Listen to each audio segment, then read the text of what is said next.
Pertama, punya wudhu ya. Jadi usahakan wudhu itu selalu ada.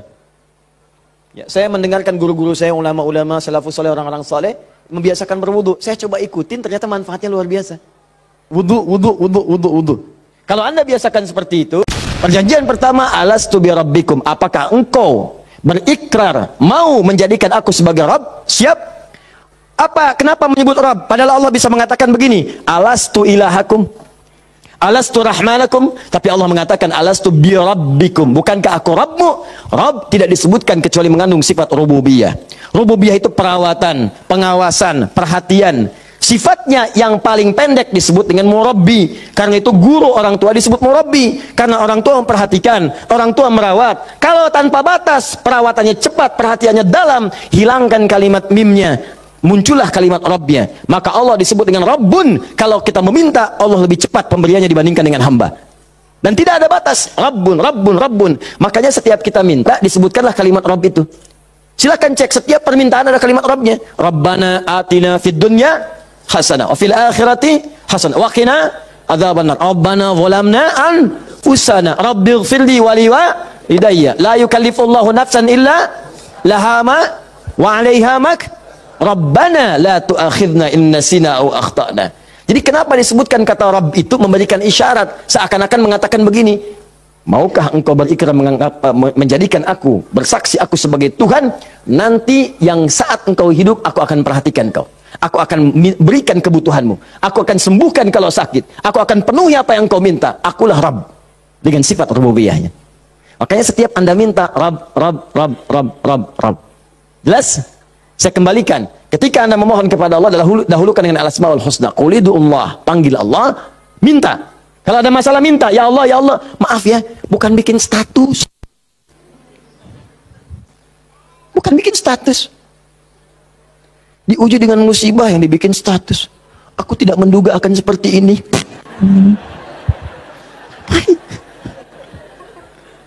Terus yang tidak lucu, kenapa doanya di media sosial? Doa itu di mihrab, doa di kamar, doa di masjid, bukan doa di Facebook. Ya, doa di Instagram, doa di Facebook. Aminkan ya, like. Apa yang mau dicari? Udah minta yang betul. Minta yang mohon dengan khusyuk. Mohon. Quran surah 7 ayat 205. Wadhkur rabbaka fi nafsika tadarruan wa khifatan wa dunal jahri minal qaul. Kalau butuh sesuatu, sebut nama Allah dalam jiwamu. Bukan dalam media sosialmu. Bukan di WhatsAppmu. Bukan di Instagrammu. Online-kan hatimu dengan Allah. Minta dalam jiwamu dengan penuh ketundukan. Dengan penuh kepasrahan, dengan penuh harap. Mohon ya Allah, ya Allah, ya Rabb. Minta. Sebut namanya bagaimana, ya Allah. Atau yang kedua Ar-Rahman. Atau, nah ini rumusnya, ayyamma tad'u, atau kapanpun kamu ingin panggil, minta sama Allah, falahul asmaul husna. Carilah nama-nama terbaik yang Allah miliki sesuai dengan kebutuhanmu. Jadi Allah itu telah memberikan nama bagi dirinya sesuai kebutuhan kita. Panggil dengan nama itu. Misal ya, maaf. Anda terkait rezeki nih, mau bekerja, pengen rezeki yang berkah. Panggil namanya ya Allah, sambungkan dengan nama Asmaul Husnanya. Ya Allah, ya Razzaq. Teman-teman yang kuliah di kampus, di sekolah, besok mau ujian atau mau masuk sekolah belajar pertama, supaya diberikan ilmu yang dalam. Ya Allah, ya Alim. Allahumma faqihni fid din, wa 'allimni ta'wil. Ya Allah, ya Alim. Rabbi zidni ilma, warzuqni fahma. Ya Allah, ya Alim. Punya ujian berat, ya Allah, ya Sabr. Diganggu di pekerjaan, di aktivitas, ya Allah, ya Malik, ya Jabbar. Minta. Dan jangan semua harus disebutkan. Nanti yang tidak dibutuhkan jadi muncul. Ya Allah, ya Rahman, ya Rahim, ya Malik, ya Qudus. Memang boleh, nggak apa-apa. Kalau untuk ibadah, bacakan itu boleh. Tapi kalau untuk bermohon, saya sarankan cari yang sesuai kebutuhan. Kalau mau ibadah dengan menyebut nama saja boleh, silakan. Tujuannya apa? Zikrullah bidzikri asma'il husna. Zikir kepada Allah dengan menyebut al-asmaul husna boleh. Ya Allah, ya Rahman, ya Rahim, ya Malik, ya Qudus, sampai akhir. Saya dulu ujian pertama kali masuk jurusan akidah, begitu masuk pertama kali, soal ujian di akidah itu cuma 3. Tapi setiap akan menjawab 3 itu, selalu harus dituliskan al-asmaul husna dari awal sampai akhir, dengan hadisnya plus tafsirnya. Baru boleh jawab soal. Betul. Itu ujian saya dulu begitu. 3 soal Anda bayangkan. Setiap soal al-asmaul husna dulu. Tulis. Dengan dalilnya, hadisnya. Hadis itu dibagi 2. Hadis pokoknya, hadis klasifikasinya. Setelah itu tafsirnya, baru boleh jawab soal. Pertanyaannya mungkin gampang.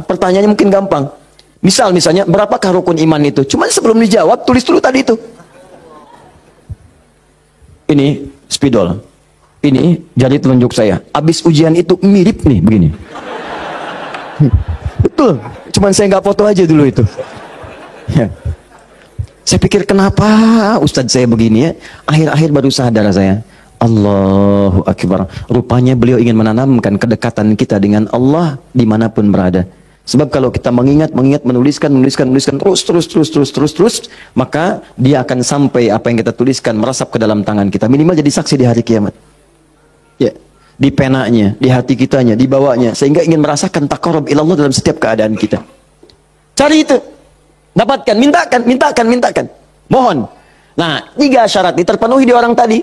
Perhatikan, perjalanan jauh dia tempuh. Sampai tadi banyak debu. Angkat tangan diangkat, yamudu yadayhi ilas sama. 3 dia minta dengan al-asmaul husna. 3-tiganya lengkap. Seharusnya doa dia dikabulkan 3 kali lebih cepat dari orang biasa.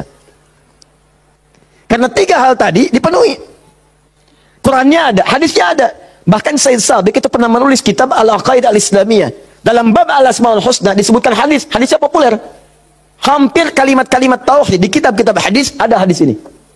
Seorang setelah menunaikan salat kemudian berdoa kepada Allah Subhanahu wa taala di samping Nabi sallallahu alaihi wasallam, dia berkata, "Allahumma ya Allahul Ahad, ya Allahul Ahadus Samad, alladzi lam yalid wa lam yulad wa lam yakul lahu kufuwan ahad, Allahumma ighfirli." Dia sebelum mintanya Allahumma ighfirli, tapi sebelum minta didahului dengan al-asmaul husna. Kata Nabi, "Atadri madza tad'u? Atadri madza da'ut?" Tahukah engkau bagaimana engkau baru saja berdoa? Allah wa Rasulullah alam, saya enggak tahu ya Rasulullah maksudnya apa. Kata Nabi, "Da'utallaha bi asma'il a'zam. Idza du'iya bihi ajaba wa idza su'ila biha a'ta." Engkau baru saja bermohon kepada Allah dengan menyebutkan nama-namanya yang paling dahsyat. Yang kalau engkau berdoa dengan mengawali nama-nama itu, maka semua doa akan dikabulkan, semua permintaan akan diberikan. Hadis selesai. Orang ini melakukan ketiganya. Tapi apa jawab Nabi? Allahu Akbar. Dia sudah menempuh perjalanan jauh, dia sudah mengangkat tangannya ke langit, dia menyebut ya Rabb, ya Rabb, ya Rabb. Kata Nabi, "Anna yustajabu lidzalik." Bagaimana doamu bisa dijawab? Bahasa singkatnya, mustahil dijawab, mustahil dijawab. Mintalah kamu begitu sampai kiamat kurang 2 hari. Gak akan dijawab. Gak akan dijawab. Dia ada orang sudah mengerjakan 3 amalan dahsyat, tapi doanya gak dijawab. Kenapa dia? Allahu Akbar. Famat'amu haramun. Karena yang biasa dia makan haram. Mashrabu haramun, minumannya haram. Malbasu haramun, pakaiannya haram. Wa ghudhiya biharamin, dan sumber kehidupannya haram. Maka jadilah yang haram itu seperti sekat seperti ini. Nutuplah cawan doanya. Semakin banyak kumpul, jadilah sekatnya makin kuat begini.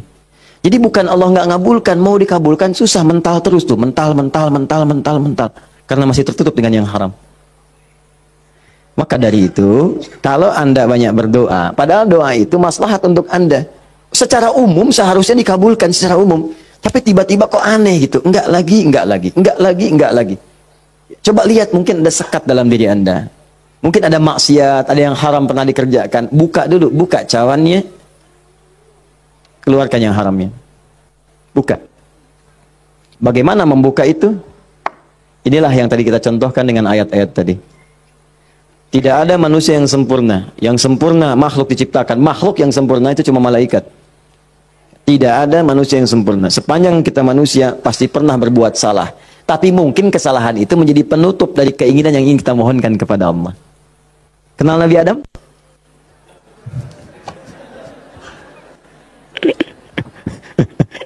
Alhamdulillah. Habis puasa dapat Lailatul Qadar, kenal Nabi Adam. Nabi Adam itu manusia pertama yang diciptakan. Kemudian ditempatkan di surga. Surga miniatur, tugas pokoknya sebagai khalifah. Bukan surga yang akan kita tinggali nanti.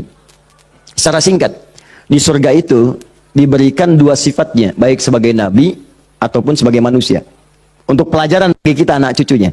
Disebut Bani Adam, semua anak manusia yang lahir sampai dengan nanti kiamat menjelang, itu semua anak cucu Adam. Ingat ya, disebut Bani Adam. Bani itu anak cucu sampai habis. Bani anak cucu. Jadi semua berasal dari Adam. Jangan pernah dengarkan, jangan pernah mau menyimak kalau ada orang mengatakan manusia bukan berasal dari Adam.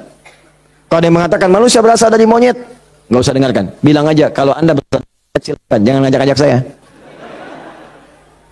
Ya, Bani Adam. Nah, ketika dimasukkan ke surga, maka nikmat surga itu kan diberikan, jaminan kan, Nabi kan dijamin kan, Rasul dijamin kan, maka langsung dimasukkan. Tapi di situ dilatih sifat kemanusiaannya. Apa sifat kemanusiaannya? Quran surah kedua ayat 35.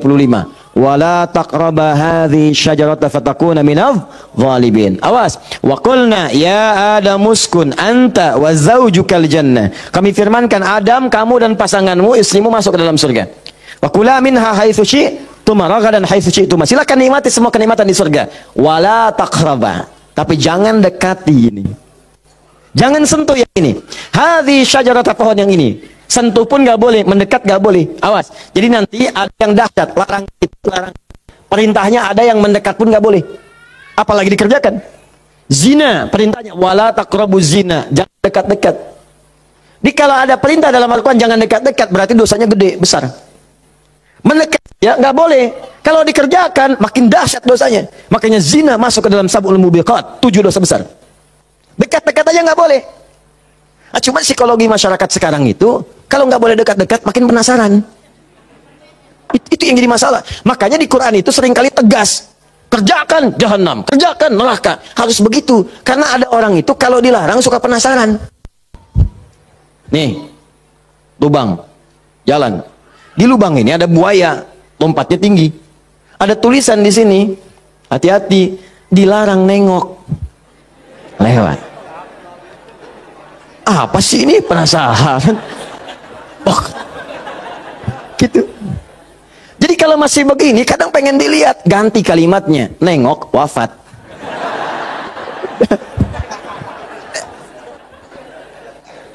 Selesai. Udah. Itu sederhana gitu. Ya, makanya banyak kalimat di Quran tuh begitu. Hati-hati. Ya, orang yang merencanakan pembunuhan berencana, Quran surah 4 misalnya kan, An-Nisa. Ya, misal dia ayat ke 92-nya. Wa may yaqtul mu'minan muta'ammidan fajazaohu jahannam. Orang yang sengaja merencanakan pembunuhan, satu orang beriman saja, maka dia sudah pesan kapling neraka jahanam. Khalidan fiha, kekal di dalamnya. Wa ghadiballahu alaihi, Allah murka kepadanya. Wa la'anahu dila'nat wa 'adalahu 'adzaban 'azima, dan dijanjikan siksa yang dahsyat.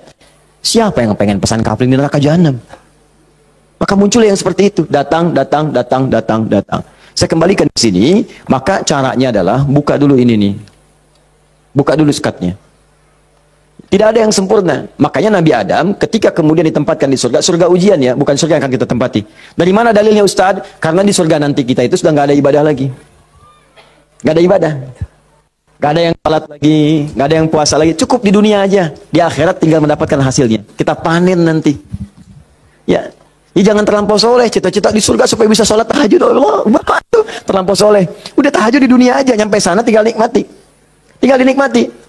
Kebiasaan dunia masuk semua. Ya Allah, makan nikmat, pengen anggur, gak usah jauh-jauh, tinggal ngambil. Masya Allah. Ustadz merokok boleh nggak? Oh, silakan, ambil apinya di neraka. Ya.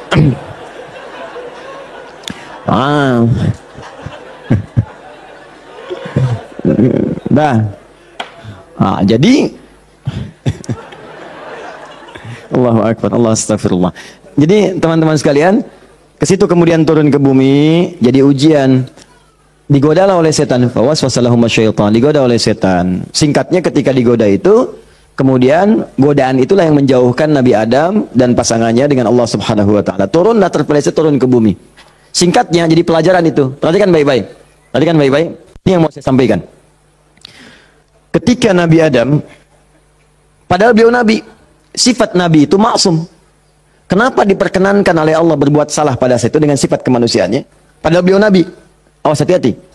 Ternyata bukan karena sifat kenabiannya, tapi sebagai contoh bagi anak cucunya yang bukan Nabi, yang tidak punya sifat maksum. Jadi kalau nggak diberikan contoh begitu, tidak ada jalan bagi kita bagaimana cara mengembalikannya. Makanya dibuat kisah dalam Al-Quran itu, disampaikan, bukan dibuat kisah, kisahnya ada, disampaikan ke kita. Diberitakan, Ini dulu Adam dengan sifat kemanusiaannya salah. Padahal dia nabi, maksum, bisa dijaga oleh Allah. Kenapa diperkenankan salah? Untuk menunjukkan ibrah, pesan kepada kita, kalau salah, begini cara kembalinya. Maka ketika berbuat keliru itulah diturunkan kalimat pertamanya untuk mengangkat sekat ini. Jadi kalau nggak pernah diangkat, ini hubungan dengan Allah itu tersekat. Diangkat sekat ini, apa yang diturunkan pertama kali? Kalimat untuk mengembalikan kepada yang jernih. Asal jernih begini, ditutup begini, dikembalikan lagi. Sesuatu yang dikembalikan ke awal dengan cara yang baik disebut dengan tabayatubu. Sifatnya disebut dengan taubah. Awas, awas. Hati-hati. Maka Allah turunkan kalimat pertama ketika turun ke muka bumi. Kalimat pertamanya, Quran surah kedua ayat 37. Fatalaqa Adamu min rabbihi kalimatin fataba alaih. Maka Allah turunkan kalimat taubat. Taubat itu maksudnya kembali kepada jalan yang baik. Tadi tersekat, buang sekatnya, balikin lagi ke awal. Ya, fataba alaih, maka diterimalah jalan kembalinya itu. Kalau sudah balik lagi silahkan, pengen apa aja diberikan. Minta. Maka apa kalimat tobat yang pertama kali itu? Disebutkanlah di Quran surah ke-7 tadi, ayat 23. Rabbana zalamna anfusana wa illam taghfir lana wa tarhamna lanakunanna minal khasirin. Itulah kalimat pertama untuk membuka sekat-sekat yang haram dan maksiat saat kita merasa ingin kembali ke jalan yang benar. Maka ulama sebagian menyimpulkan, kisah ini menunjukkan pesan bahwa tidak ada manusia yang sempurna. Kadang-kadang yang berbuat maksiat. Kalau pernah salah, memang kita nggak sempurna. Tapi sifat kemanusiaan kita menunjukkan kita mesti tobat. Sebab ada makhluk sempurna yang nggak kenal salah, malaikat. Makhluk salah nggak kenal benar, jadi nggak kenal tobat, namanya setan. Ada makhluk tengah-tengah, kadang benar, kadang salah. Ketika salah dia kembali kepada yang benar, namanya manusia. Jadi bedanya manusia dengan malaikat, malaikat nggak pernah salah, manusia salah. Bedanya manusia dengan setan, setan salah nggak mau tobat, manusia salah pasti tobat. Jadi kalau ada manusia salah nggak mau tobat, patut ditanya, ini manusia atau sifatnya. Jadi kita mesti tanyakan, lihat di cermin. Kalau Anda pernah punya salah, pasang cermin yang besar, tanya, kamu ini manusia apa setan? Manusia. Setan. Manusia. Setan. Saya manusia. Saya mesti tobat. Kamu kalau nggak tobat sekarang, wafat kamu. Tuliskan. Nggak tobat, wafat. Tuliskan. Sujud Anda, bangun malam, minta, nangis, minta tobat. Kalimat itu. Makanya setelah kalimat itu dibacakan, baca, muncullah kemudian ayat 26, 27-nya itu. Ya bani Adama, la yaftinannakumus syaitanu kama akhraja abawaikum minal jannah. Hei anak cucu Adam, anak cucuku, disebut anak cucu. Jadi kisah tadi itu buat kita yang bukan nabi, bukan rasul. Jangan sampai kamu digagalkan oleh setan, digoda setan. Seperti dulu bapak ibumu, kakek nenekmu dipelesetkan begitu. Kamu jangan sampai terjadi seperti itu lagi. Kalau kejadian, begini cara pulangnya. Makanya kalau ingin berdoa, pertama kali sebelum meminta lulus ujian kah, lancar rezeki kah, damai di rumah tangga, buka dulu sekatnya. Supaya apa yang kita minta mudah masuk semuanya. Jelas? Buka. Kalimat pertama standarnya, Rabbana zalamna anfusana wa illam taghfir wa tarhamna lanakunanna minal. Ini yang paling standar, dosa standar. Ya, dosa standar itu jangan dipahami harus dilakukan, tidak. Ya, kalau dikerjakan, begini awal membuka sekatnya. Paham? Saya cepat. 2, agak naik level dosanya. Ini satu contoh dosa ini agak besar yang ini. Bahkan dosanya bisa lebih dahsyat kalau direncanakan, diniatkan. Misal, maaf. Saya pun mengagendakan nanti di tahun ini mudah-mudahan bisa Allah berikan kesempatannya. Saya pengen juga bisa safari ke pesantren-pesantren, ya, lembaga permasyarakatan, ya, Sukamiskin misalnya, kemana lagi, bisa lihat. Saya pengen sampaikan kepada mereka bahwa Anda nggak ada yang sempurna. Tidak ada yang sempurna. Semua orang pernah berbuat salah. Cuman kita bisa berubah. Dan banyak di masa lalu orang yang banyak salah. Ada pemabuk, pezina, pembunuh, dan mereka memilih tobat. Dan ternyata dijamin surga oleh Allah Subhanahu Wa Taala lewat lisan Nabi. Kenapa kita nggak bisa?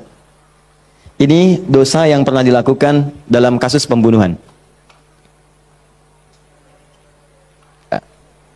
Kalau yang ini tidak sengaja, sifatnya tidak sengaja. Ini contoh, diperkenankan oleh Allah sebagai contoh. Kalau orang berbuat seperti itu, bagaimana cara baliknya? Kenal Nabi Musa? Kenal. Luar biasa, Nabi Adam kenal, Nabi Musa kenal. Jangan-jangan Firaun juga kenal. Ya Allah. Satu kalau Firaun suka ingat suka bumi itu hubud dunia. Suka bumi hubud dunia, suka hubun bumi dunia. Saya tanya di panggung, ada yang kenal Firaun? Kenal. Masya Allah. Di sini masih agak mendingan lah Nabi Adam, Nabi Musa. Sana Firaun. Nabi Musa paham semua kisahnya. Secara singkat kemudian sedang beliau berpetualang. Secara singkat ya. Jalan menemukan dua orang berselisih. Berselisih sampai mau berantem. Dipisah sama Nabi Musa. Dipisah. Udah dipisah sama beliau, pisah, jangan begini, ini nggak bagus. Dipisahin singkatnya. Saat dipisahin itu, ini belum ada pengangkatan sebagai nabi, ya. Saat dipisahkan itu, tiba kemudian ternyata salah satu yang berselisih itu adalah dari kelompoknya, kampungnya lah, golongannya. Sama-sama tanah kusir misalnya gitu kan. Malah ngadu, Musa kamu gimana? Kamu kan teman saya, sekampung kita nih, ini merendahkan kita nih. Ayo keroyak bareng-bareng. Ini provokasi kata Musa, diluruskan oleh Musa. Diluruskan.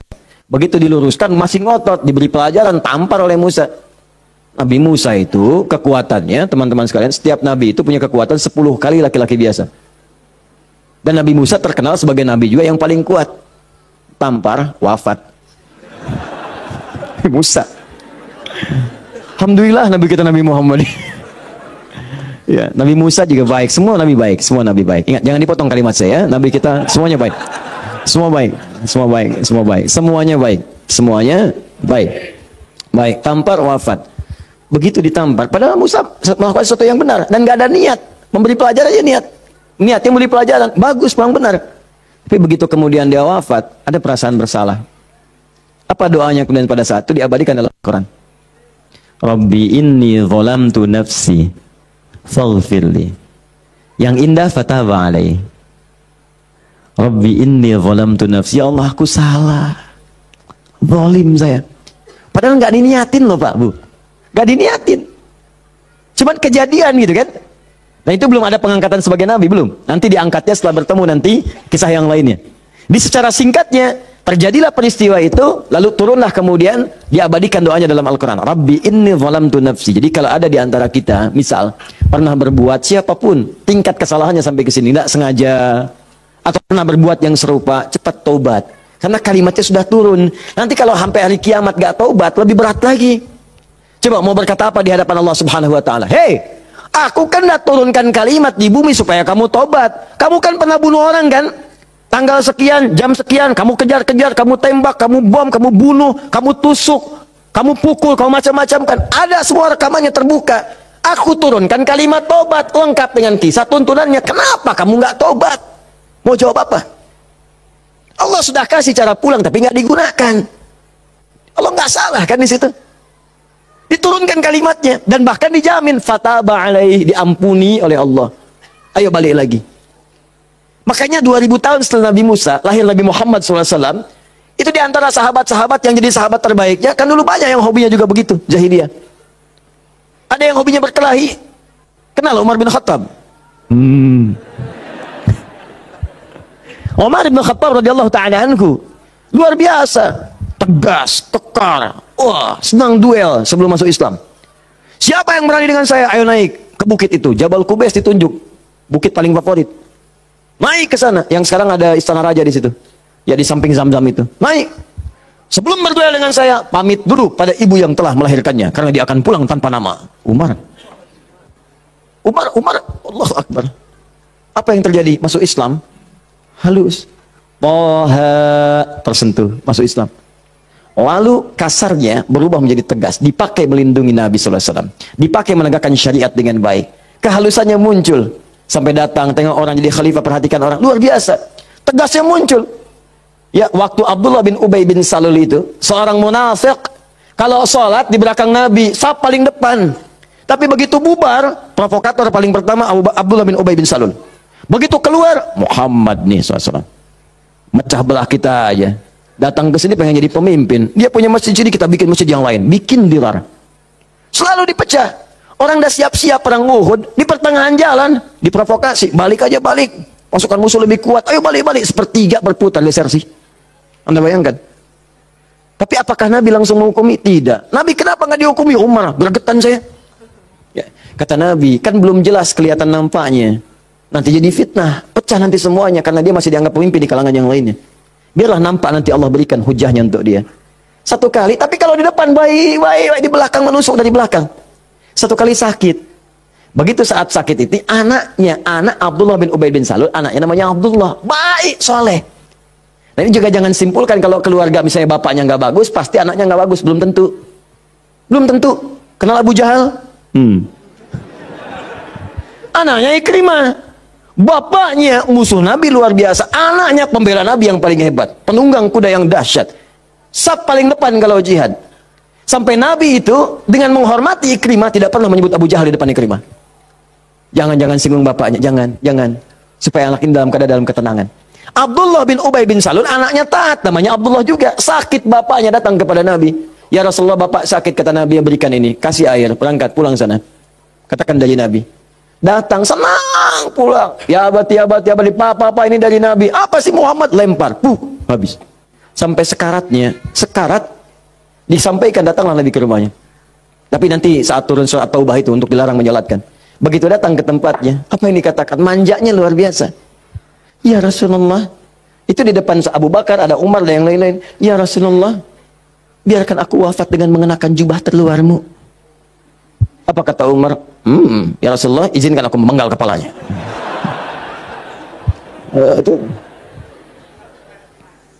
Cuman jubah aja kok, pakai. Dia meninggal. Itu Abdullah bin Ubay bin Salul. Hidupnya begitu meresahkan, wafatnya begitu kolokan. Tapi habis. Jadi yang pertama itu, coba, udahlah, banyak yang tobat. Umar jadi bagus. Tukang begal, Jundub bin Junadah. Wah, sekampung begal tobat, jadi dai, sekampung jadi soleh semua. Saking dahsyatnya kampung itu dikenal di kemudian hari, namanya Ghifar. Sampai dikenal dengan Abu Dzar Al-Ghifari. Sampai Al-Imam An-Nawawi mengutip hadisnya di Al-Arba'in itu nomor hadis 18. Ya, Jundub bin Junadah.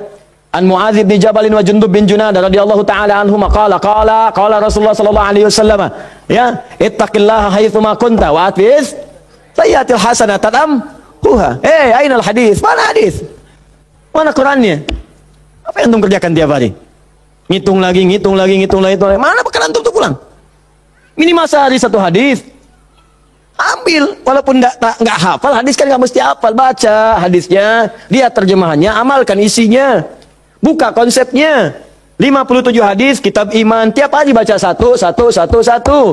Antum pebisnis, keluarkan hadis-hadis bisnis, tiap hari satu. Kalau Al-Quran hafalkan, satu hari satu ayat, tak apa-apa. Pulang punya hujah di hadapan Allah. Ini tiap hari ngitung-ngitung dunia, wafat tinggal semua. Apa yang mau antum ambil? Berharap surga lagi. Takutlah kepada Allah, mulai yang baik. Jundub bin Junadah taubat, dikenal dengan Abu Dzar Al-Ghifari. Puncaknya, mungkin ada orang pernah juga lebih daripada ini. Dia berzina, dia mabuk, dia macam-macam. Pokoknya mengoleksi dosa lah. Ya, orang ngoleksi mobil, ngoleksi musab, dia ngoleksi dosa. Jadi kalau nggak berdosa itu nggak enak. Kamu ngapain aja, si fulan sudah begini. Oh, masa besok saya lakukan yang lebih daripada itu. Jadi ngoleksi dosa, tumpuk dia. Yang begini pun, itu masih diberikan kesempatan Allah dengan oleh Allah diturunkan satu kalimat yang kalau dikerjakan, diamalkan isinya, diterima taubatnya. Turunlah Quran surah 39 ayat 53 tadi.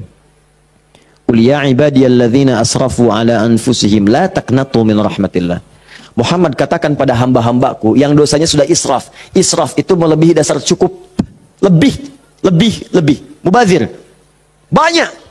Datang ke pernikahan, ada prasmanan, orang sekali dia 10 kali. Israf. Balik. Israf.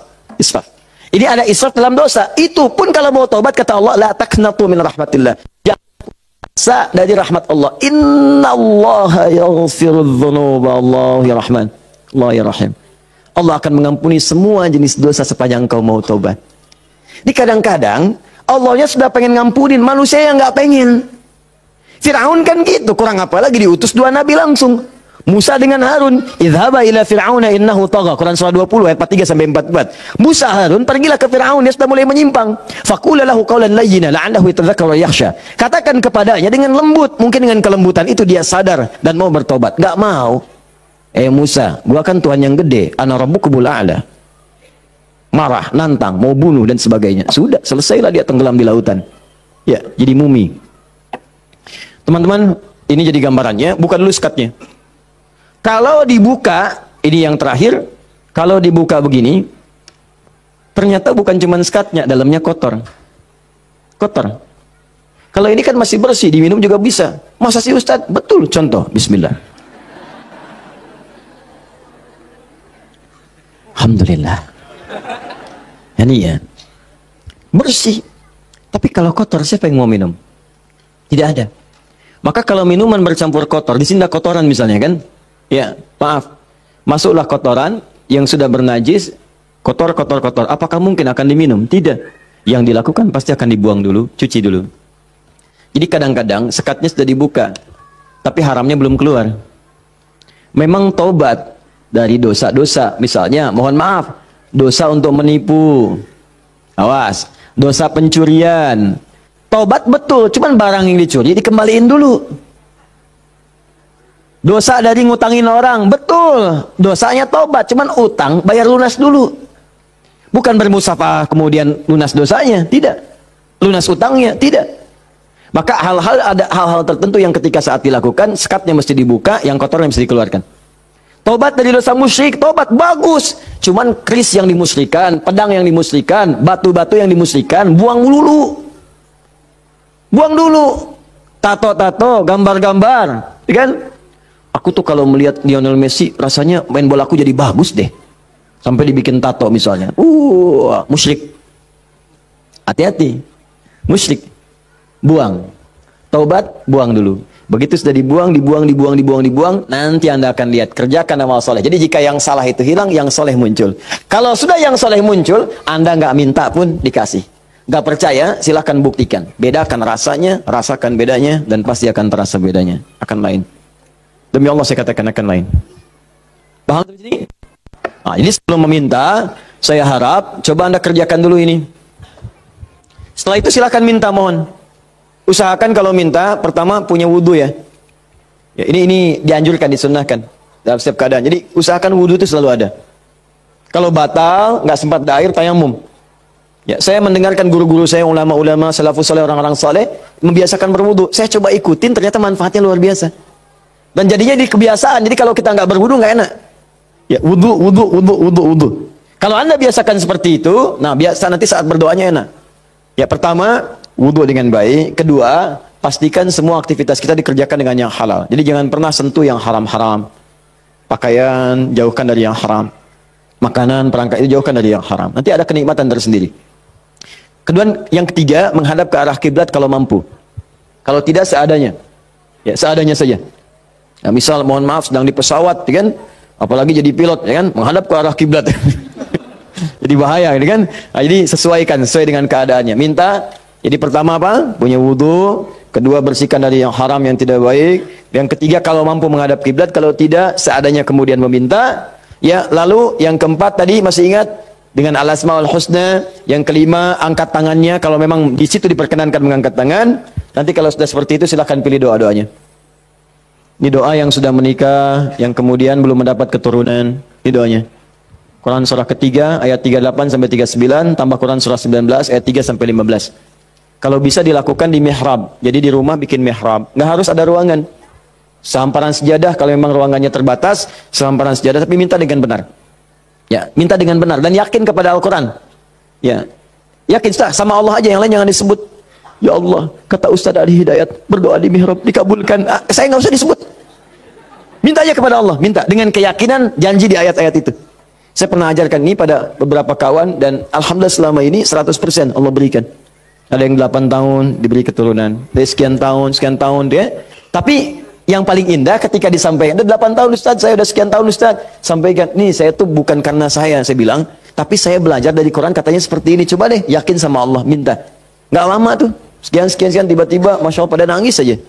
Dipotoin mihrabnya, potoin sejadahnya, potoin macam-macamnya. Cobalah, wallahu a'lam, mungkin Anda termasuk bagian itu. Kalau memang bagian dari ujian yang Allah titipkan. Ini doa kalau sakit, pegang yang sakitnya. Kalau yang ringan-ringan, capek, pegel, macam-macam, kan? Dan seterusnya Quran surah 26 ayat 80. Doanya Nabi Ibrahim, wa idza maridtu fahuwa yashfin. Kalau aku sakit, pasti Allah sembuhkan. Pasti Allah sembuhkan.